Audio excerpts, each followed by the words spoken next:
আমরা কৃষক ভাইদের পাশে দাঁড়াতে চাই।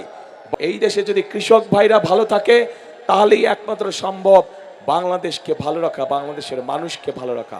কৃষক ভাইরা সারাদিন হাড় ভাঙা পরিশ্রম করে এবং তাদের পরিশ্রমের ফলেই সারা বাংলাদেশের মানুষ দুবেলা তিনবেলা ভাত খেয়ে বেঁচে থাকে। প্রিয় ভাই বোনেরা, এই কৃষক ভাইদের পাশে আমরা দাঁড়াতে চাই।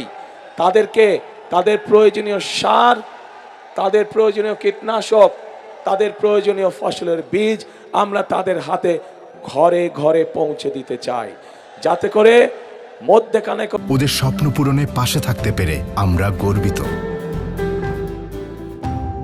কোনো মধ্যস্বত্বভোগী বা ফড়িয়া যাতে কোনো সুবিধা না পায়, এবং সেই জন্য এই কৃষক ভাইদের জন্য আমরা একটি কৃষক কার্ড দিতে চাই সকলকে, ঠিক যেভাবে মা বোনদের হাতে আমরা ফ্যামিলি কার্ড পৌঁছে দিতে চাই। প্রিয় ভাই বোনেরা, তরুণ সমাজের সদস্য, যুবকদের কর্মসংস্থানের কথা আমি আপনাদের সাথে সামনে বলেছি। বর্তমানে তরুণ সমাজের, যুব সমাজের বহু সদস্য আছে যারা আইটিতে কাজ করে, এই সিরাজগঞ্জ শহরেই আছে, এই পাবনা শহরেই আছে। তাদেরকে আমরা বিশেষভাবে ট্রেনিং দিতে চাই, যাতে করে তারা তাদের কর্মকাণ্ডে আরো ভালো করে ব্যবস্থা গ্রহণ করতে পারে।